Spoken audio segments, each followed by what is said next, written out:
সম্মানিত সুধী মণ্ডলী, সম্মানিত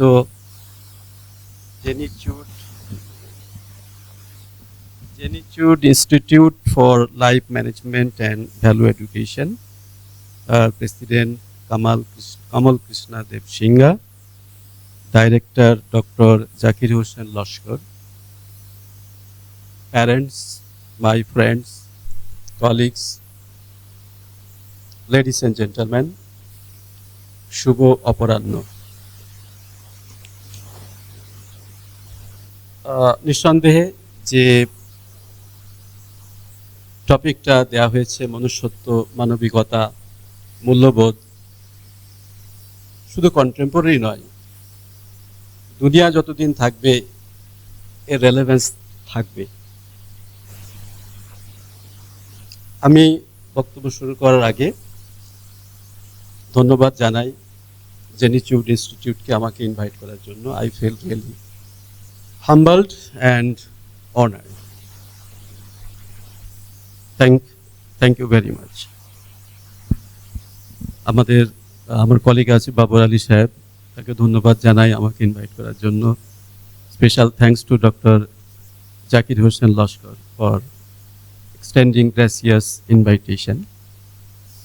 কতক্ষণ টাইম আমি পাবো? কতক্ষণ টাইম? আমি সেভাবেই বলবো, কিন্তু 15 minutes, ঠিক আছে। Because time management is very important in life. We have to manage our time. If we can manage our time, then we will be successful in both lives.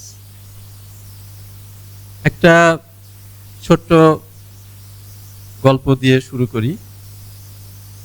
গল্পটা আমি কোথাও পড়েছিলাম, একটু এদিক ওদিক করে বলছি। মনে করুন একটা ফ্যামিলি, খুব বেশি ধনী ফ্যামিলি নয়, মোটামুটি চলে যায়। হাজব্যান্ড ওয়াইফ এবং তাদের দুটো ছেলে মেয়ে, একটা ছেলে একটা মেয়ে। তো সব বাবা মায়ের মতোই এই বাবা মা দুজনও সন্তানদেরকে খুব ভালোবাসেন। যদিও সাংসারিক অবস্থা খুব ভালো নয়, কিন্তু এটা তাদের খুবই ইচ্ছা, আন্তরিক ইচ্ছা যে আমাদের সন্তান দুটোকে কিন্তু ভালোভাবে মানুষ করব, বড় করব, প্রকৃত শিক্ষায় শিক্ষিত করব। এবং অনেকে আমেরিকায় পাঠায়, ইউরোপে পাঠায়। আমরা যদি কোনোরকমভাবে আমাদের ছেলে মেয়েদেরকে আমেরিকায় পাঠাতে পারি, তাহলে সেটাও আমরা চেষ্টা করব। তো যাই হোক, তারা খেয়ে দে না খেয়ে না দে অনেক কষ্ট করে ছেলে মেয়েদেরকে পড়াশোনা করেছে এবং আমেরিকাতেও পাঠিয়েছে, দুজনকেই, ইউএসএ। এবং সেখানে তারা পড়াশোনা করে সেখানেই তারা চাকরিতে জয়েন করেছে, বেশ কয়েক বছর আগের কথা। কিন্তু ছোট্ট করে বলি, কিন্তু তারা বাবা মায়ের তেমনভাবে সেই খোঁজ নেয় না। এটা বাবা মায়ের খুব দুঃখ যে দেখো, এত ওদের হাজব্যান্ড ওয়াইফের মধ্যে এখন বয়স হয়ে গেছে, ছেলেরা ওখানে চাকরি করছে বহুদিন থেকে, কিন্তু বাবা মাকে তেমনভাবে দেখে না। তো ওদের স্বামী স্ত্রীর মধ্যে, মানে বৃদ্ধার মধ্যে কথা বল, দেখো এত কষ্ট করে ছেলেদেরকে মানুষ করলাম, একটা ফোন পর্যন্ত করে না। তো যাই হোক, এরকম কয়েক বছর হয়ে গেছে। তখন ওরা একটা স্ট্র্যাটেজি নিয়েছে। সেই স্ট্র্যাটেজিটা কি বলছে, ওর মানে বৃদ্ধ ওর মেয়েকে ফোন করে বলছে, তোর মাকে আমি ডাইভোর্স করতে যাচ্ছি। হ্যাঁ, dad, what are you saying? At this stage you are going to divorce our mom? What are you saying? No, I am saying the true thing, the right thing. Believe it or not, I am going to divorce your mom. তখন ওর সঙ্গে সঙ্গে ওর ভাইকে phone করেছে, দুজনেই তো ইউএসএতে। ওর ভাইকে phone করেছে, have you heard what my dad is saying today? What did he say? He is saying that he is going to divorce our mom. So it's unbelievable. 80 বছর 78 বছর বয়স, এই বছর তো কেউ এইভাবে করে না। তো যাই হোক, ওরা দুজন যুক্তি করে বলছে ঠিক আছে চলো, dad wait till we come, dad you wait, please wait till we come, then whatever you do you can do. So they decided to return, come back, মানে visit, not return, visit their parents. তখন তার বৃদ্ধ সেই বৃদ্ধাকে জড়িয়ে ধরে বলছে, দেখেছো আমাদের স্ট্র্যাটেজিটা ঠিক খেটেছে, ওরা কিন্তু এইবারে ঠিক আসছে আমাদেরকে দেখা করার জন্য, যেটার জন্য এতদিন আমরা একটা ফোন পর্যন্ত করে না, দেখেছো ঠিক আমাদের সঙ্গে দেখা করতে আসছে। তো প্যারেন্টস কি বুঝলেন এটা, যে প্যারেন্টস এত কষ্ট করে এত রাত জেগে যাদেরকে মানুষ করেছে, বড় করেছে, সেই সন্তানরা আজকে কোথায় গিয়েছে? এটাই মূল্যবোধ, এটাই কি জীবনের উচিত হওয়া উচিত? Similarly same kind of example, সেই ব্যক্তিও কিন্তু আমেরিকায় চাকরি করে। এটা এসেছিল বোধহয় খুব সম্ভবত আনন্দবাজার পত্রিকাতে। তো এসছে, কিছু জমি জায়গা আছে এখানে, জানেন তো আমাদের সবাই কিছু জমি জায়গা থাকে, আর বাপ মায়ের একটাই ছেলে, বাপ মারা গেছে, মা বেঁচে আছে, তো জমি জায়গাগুলো তো তার এখন, এবং তার মায়েরও থাকবে। তো এসে জমি জায়গাগুলো বাপ মায়ের কাছ থেকে লিখিয়ে নিয়ে এসছে, মা এবারে তোমাকে আমেরিকায় নিয়ে যাবো। হ্যাঁ তাহলে চ ভাই, চ বাপ। তো এয়ারপোর্টে গিয়েছে, এয়ারপোর্টে বসে এক জায়গায় বসে, মা তুমি এখানে বসো, আমি আসছি। সেই আসছি গন। এটাই হচ্ছে জীবন, এটাই বাস্তব আজকে আমরা দেখতে পাচ্ছি। একটা মানুষ কমপক্ষে 5 রকম ভাবে, মানে কে কি রকম মানুষ হবে তার একটা ইনফ্লুয়েন্স আসে বিভিন্ন দিক থেকে। তো আমার মনে হয় এই ইনফ্লুয়েন্সটা 5টা ভাগে বিভক্ত। একটা হচ্ছে ফ্যামিলি, এক্সেপশন তো থাকবে, এগুলো তো exception. Family, school, college, university, মানে ইনস্টিটিউট, শিক্ষায়তন। আরও 3টে, কোন 3টে? Environment, friends R media. All 5 shape a human being's life. All 5. Some more, some less.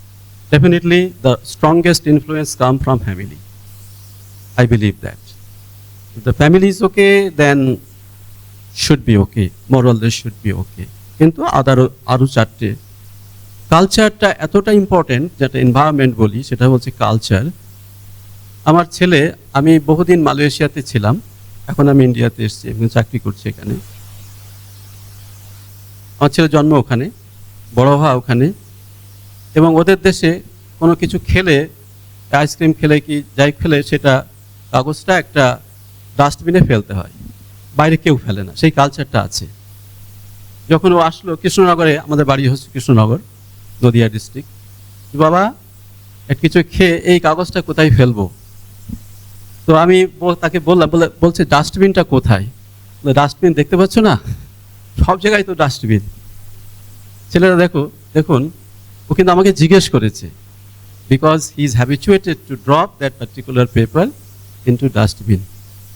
যখন কোনো ট্যাক্সি, কোনো লরি ড্রাইভার সিঙ্গাপুরে গাড়ি চালায়, সে কিন্তু ঠিক রুলস রেগুলেশন মেনেই চালায়, নাহলে বিপদ আছে। কিন্তু সেই ব্যক্তি, একই ড্রাইভার, যখন মালয়েশিয়াতে যায়, কজওয়ে পার হয়ে, he can drive as he likes, because there is not much enforcement. So একটা মানুষ ভীষণভাবে মানে অনুপ্রাণিত হয়, কি ইনফ্লুয়েন্স হয়, তার পরিবেশ কেমন আছে তার দ্বারাই। মিডিয়ারও বিশাল রোল আছে, কিন্তু আনফর্চুনেটলি, যেমন সিনেমারও বিশাল রোল আছে মানুষকে কিভাবে গড়বে। কিন্তু আনফর্চুনেটলি আমরা দেখি কি মিডিয়াতে বেশিরভাগ নিউজে কিন্তু নেগেটিভ নিউজ আসে। আমি বলছি না নেগেটিভ নিউজ থাকবে না, কিন্তু because that is a news, কিন্তু আমার মনে হয় মিডিয়ার আরও পজিটিভ নিউজ বেশি করে দেওয়া উচিত। একটা এক্সাম্পল দিচ্ছি, সেটা কতটা কার্যকরী হতে পারে সেটা আপনারা তো জানেন। কৃষ্ণনগরে বেশ কিছু বছর আগে একজন রিক্সা পোলার, এখন তো টোটো চালক হয়েছে, তার আগে তো টোটো ছিল না, আগে ছিল রিক্সা, এমনি ওই ম্যান যেটা মানুষ যেটা চালাতো সেটা। তো একটা প্যাসেঞ্জার, তিনি 1.5 লাখ টাকা তিনি ভুলক্রমে একটা ব্যাগের মধ্যে ছিল, সেই ব্যাগটা রিক্সাতে ফেলে রেখে উনি চলে গেছেন। তাহলে বুঝতে পারছেন, সেই বোধহয় 10-15 বছর আগে। তাহলে রিক্সাওয়ালাটা দেখলেন, আরে এটা তো আমার নয়, তাহলে এখন তো কে ফেলে গেছে সে, তারও তো এরকম আমি কিছু বুঝতে পারছি না। সেই ব্যক্তিটা কিন্তু কি করলেন, থানায় জমা দিলেন, কারণ এটাই নিয়ম, থানায় জমা দিলেন। সেটা কি নিউজ হওয়ার কথা নয়? এত বড় যে একটা পজিটিভ থিং, এটা যদি নিউজ পেপারে বড় করে ছাপায় প্রথম পাতায় এবং রাষ্ট্রপতি পুরস্কার দেয়া হয়, সমাজ পাল্টে যাবে, সমাজ পাল্টে যাবে। আমার নিজের মামা শ্বশুর মারা গেছেন, ঢাকায় বাড়ি, আমাদের ক্যালকাটা ইউনিভার্সিটির উনি ছিলেন, স্টুডেন্ট ছিলেন, তারপরে বাংলাদেশে চলে যান। উনি কলকাতায় এসেছিলেন প্রায় 15 বছর আগে, আমি ছিলাম। ওনার পাসপোর্ট হারিয়ে গেছিল, পকেট থেকে কোথায় কি পড়ে গেছে। এখন বিদেশে এসে যদি পাসপোর্ট হারিয়ে যায় তাহলে কি বিড়ম্বনার মধ্যে পড়তে হয় সেটা আপনার ভালোভাবেই বুঝতে পারছেন। তো তারপর কি হলো, পাসপোর্ট হারিয়ে গেছে। তারপর দেখা গেল সেই পাসপোর্টটা যে ব্যক্তি পেয়েছিলেন তিনি থানায় জমা দিয়েছেন, সেই থানায়, কলকাতার একটা থানায়। তো এটা কি নিউজ হওয়ার কথা নয়? কিন্তু এগুলো সাধারণত আমরা দেখি না, আমরা সব উল্টো পাল্টাগুলো। এই সিনেমার কথাই দেখুন, কি সব আগে যে সিনেমা ছিল উত্তম কুমারের বা রঞ্জিত মল্লিক, আজকে কি সিনেমাগুলো আসছে। তো এগুলো সব মূল্যবোধের একটা কি বলবো মিডিয়া, যেগুলো মানুষ দেখবে, শিখবে। তাহলে কি বললাম, এনভায়রনমেন্ট, বন্ধু বান্ধবের ব্যাপারটা তো আমরা সবাই জানি। সৎ সঙ্গে স্বর্গবাস, আর অসৎ সঙ্গে সর্বনাশ। এটা ঠিক নয়? 100% বাবা মা হিসাবে one of the most important responsibility for our children to look into, ঠিকভাবে নজরে রাখা যে আমার ছেলের বা মেয়ের কোন বন্ধুর সঙ্গে মিশছে। এটা কিন্তু extremely important. The moment you see that he is mixing with somebody else who is doubtful, you have to take immediate action. কারণ তাকে আপনার ছেলে মেয়েকে জীবনটাকে ধ্বংস করে দিতে পারে। বন্ধুত্বের এতটা ইনফ্লুয়েন্স। এবারে আসি, গেল তাহলে এটা মানে একটা মানুষ যখন বড় হবে, মূল্যবোধের হবে, এগুলো সবগুলোই কিন্তু তার রোল আছে, সেই রোলগুলোকে প্লে করতে হবে। আর একটা হচ্ছে ধরুন ইনস্টিটিউট, স্কুল, কলেজ, ইউনিভার্সিটি। আমি আলিয়া ইউনিভার্সিটিতে চাকরি করি। আলিয়া ইউনিভার্সিটির ভিশন আছে, মিশন আছে। আলিয়া ইউনিভার্সিটির ভিশন হচ্ছে to make it a centre of educational excellence. নতুনত্ব কিছু নেই, সব ইনস্টিটিউটই এটাই চাই, সেন্টার অফ এডুকেশনাল এক্সেলেন্স।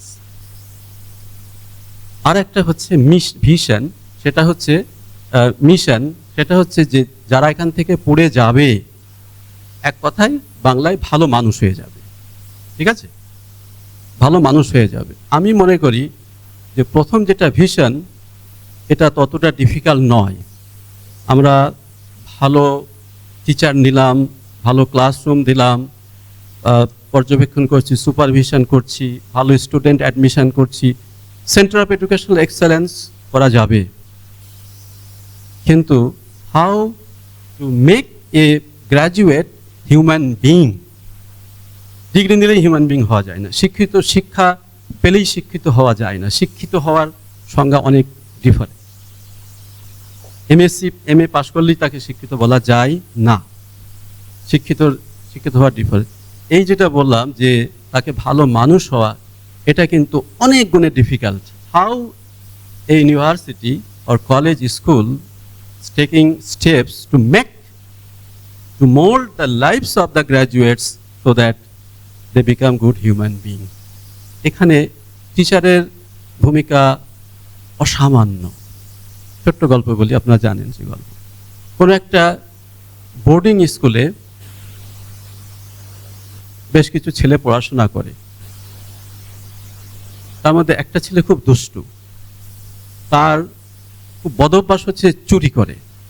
এই কার কলম চুরি করলো, কার খাতা চুরি করলো, কার কয়েন চুরি করলো। এই একদিন চুরি করেছে, অন্য ছেলেরা এসে এই স্যারের কাছে কি বলে, স্যার এই স্যার চুরি করেছে, স্যার একটা অ্যাকশন নেন, মানে যিনি মহারাজ বলুন বা জানি বলুন। স্যার কিন্তু কিছুই করেননি, তো যে তোমরা যাও আমি দেখছি। তো স্যার যখন কিছুই করলেন না, ছেলেরা একটু ডিসঅ্যাপয়েন্টেড হলো অবভিয়াসলি। আরেকদিন চুরি করেছে সেই ছেলেটাই।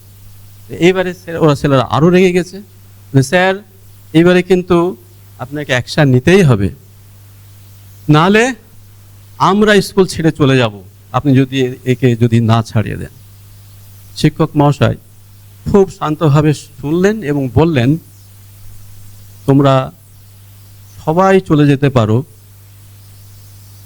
যাও, কিন্তু আমি এই ছেলেকে ছাড়বো না, তাড়িয়ে দিতে পারবো না। স্যার কেন কেন কেন স্যার কেন? ও তো চুরি করেছে, আপনি আমাদেরকে ছেড়ে যেতে বলছেন আর ওকে ছাড়বেন না বলছেন। স্যার কেন এটা বলছেন? কেন বলছি শুনবে? তোমরা বাড়ি গেলে তোমাদের বাবা মা আছে, তোমরা ভালো রাস্তায় আছো, কিন্তু এই ছেলেটার কোনো বাবা মা নেই, বাড়ি নেই। আজকে যদি আমি একে ছেড়ে দিই, কালকেও দাগি আসামিতে পরিণত হবে, সমাজ অ্যান্টি সোশ্যালে পরিণত হবে। তার জন্য তো দায়ী আমি, তার জন্য তো আমি দায়ী থাকবো। আমি তাকে মানুষ করিনি, আমি তাকে তাড়িয়ে দিয়েছি, অতএব এটা করা যাবে না। পরবর্তীতে সেই ছেলেটাকে ও নিজে এককভাবে ইন্ডিভিজুয়ালি তাকে বুঝিয়ে পারিয়ে তাকে মানুষকে, সে একটা মানুষের মতো মানুষ হয়েছিল। তো এরকম শিক্ষক, তো শিক্ষা ব্যবস্থা তো আজকে দিন দিন দুঃখের সঙ্গে জানাচ্ছি ক্রমশ অবনতির দিকে যাচ্ছে। স্কুল, কলেজ, ইউনিভার্সিটি, আমরা যখন পড়েছি, আমি 1980 সালে মাধ্যমিক পাশ করেছি, তখন যে একটা শিক্ষক আর ছাত্রের সম্পর্ক ছিল, এখন আজ করতে পারি বা কিছু শুনতে পাই, খুব খারাপ অবস্থা। এই যদি আমাদের স্কুল কলেজের অবস্থা হয়, তাহলে কিভাবে আমরা সুস্থ সমাজ, এই যে টপিক বলছে, এই টপিকের আমরা অ্যাড্রেস করতে পারবো? এটা একটা গেল। আর লাস্টে হচ্ছে পরিবার। The most important factor is the family. Tony Blair, উনি ইংল্যান্ডের ইউকের প্রাইম মিনিস্টার ছিলেন।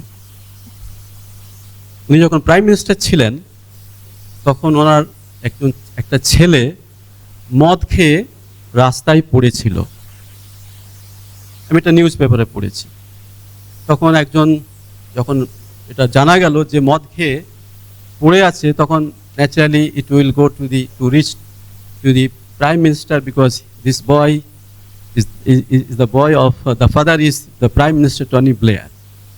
টনি ব্লেয়ার শুনলেন, উনি বলেছিলেন যে ইংল্যান্ডের প্রাইম মিনিস্টার হওয়া সহজ, কিন্তু বাবা হওয়া তার থেকে অনেক বেশি কঠিন। বাবা হওয়া, মা হওয়া অনেক বেশি কঠিন। এই দায়িত্ব যদি আমরা ঠিকভাবে পালন করতে পারি, চেষ্টা করি, তাহলে সমাজ কিন্তু পাল্টে যায়। যাই হোক, আমরা চেষ্টা করি, অনেক সময় হয়ে ওঠে না বিভিন্ন কারণে। আরেকটা ছোট্ট গল্প বলি, যেটা স্ট্র্যাটেজি নেওয়া দরকার, কিভাবে ছেলেপেলেকে মানুষ করা দরকার। একটা খুব ধনী ফ্যামিলি, ছেলেটা ধনী দুলাল, খুব টাকা পয়সা উড়ায়। তো বাবা মা এত চেষ্টা করে কিন্তু পারে না। তো একদিন ছেলেটা এসে বলছে, বাবা তুমি জানো তো আমার জন্মদিন হবে, হ্যাঁ জানি, কি চাস? বলছে আমার 2 লাখ টাকা চাই। তো 2 লাখ টাকা, জন্মদিনে 2 লাখ টাকা লাগে নাকি? বলছে হ্যাঁ। এবার আমাদের বন্ধু বান্ধব নিয়ে আমরা থাইল্যান্ডে যাব জন্মদিন পালন করতে। ঠিক আছে, যাও, 2 লাখ টাকা তুমি পাবে, কিন্তু একটা শর্তে। কি শর্ত বাবা? শর্তটা হচ্ছে তোমাকে 2 লাখ টাকা আমি দেব, কিন্তু তুমি 200 টাকা একদিনে আমাকে রোজগার করে আমাকে দেখাবে। 200 টাকা, জীবনে তো কোনদিন কিছু করেনি, তো দেখছে 200 টাকা যদি আমি রোজগার করতে পারি তাহলে 2 লাখ টাকা পাবো। তো ঠিক আছে বাবা, আমি করে দেবো, কিন্তু সেটা একটা গুণ আছে, সেটা মিথ্যে কথা বলে না। তো চলে গেছে বাড়ির থেকে, কাজ খুঁজছে, কে ওকে কাজ দেবে? কিছুই জানে না, তো কিছুই করেনি। তখন ও দেখছে একটা শপিং মল আছে, শপিং মলের সামনে অনেক গাড়ি পার্কিং করে। আমি মালয়েশিয়াতে দেখেছি, এখানে জানি না এখন কি আছে। তো হয়েছে কি, ওই ছেলেটা যারা ড্রাইভার তাদেরকে বলে এই আসো আসো আসো, পার্কিং করো। তো যারা ড্রাইভিং পার্কিং করে তারা একটা বকশিস দেয় 1 টাকা, এইভাবে। তো এইভাবে ও সারা দিন সেই রৌদ্রিতে প্রত্যেকের কাছ থেকে 1টা করে কয়েনও পেয়েছে, 1 টাকা করে কয়েন, 40টা কয়েন পেয়েছে। তারপরে তো সন্দেহ হয়ে গেছে, তো 40 টাকা আর 200 টাকার মধ্যে ডিফারেন্স তো অনেক, কিন্তু কি করা যায়, আর তো কিছু করারও নেই। তো যাই হোক, ও বাড়ি গিয়েছে, বাড়ি গিয়ে বলেছে বাবা আমি 200 টাকা পাইনি, আমি 40 টাকা পেয়েছি। বলছে ঠিক আছে দেখি। তো ওই সেই ব্যাগটা ওর কাছে দিয়েছে যেখানে 40টা কয়েন আছে। ঠিক আছে, ঠিক আছে, ভালো, ভেরি গুড, এক্সেলেন্ট। আচ্ছা আমরা দুজন এক জায়গায় যাব, তুমি আমাকে ফলো করো। হ্যাঁ বাবা চলো, তোমাকে আমি ফলো করব। তো বাবা সামনে সামনে হাঁটছে আর ছেলে পিছনে হাঁটছে। গিয়ে বাড়ির একটু দূরে একটা নদী আছে, নদীর উপরে ব্রিজ আছে। ব্রিজের উপরে বাপ আর ছেলে উঠলো, উঠে এখন বাপের কাছে তো সেই টাকার থলিটা, প্রথম একটা কয়েন তুলে নদীতে নিক্ষেপ করলো। যাহা নিক্ষেপ করেছে ছেলেটা তড়াক করে লাফ মেরে উঠেছে। বাবা তুমি কি করলে? এত কষ্টের টাকা তুমি জলে ফেলে দিলে?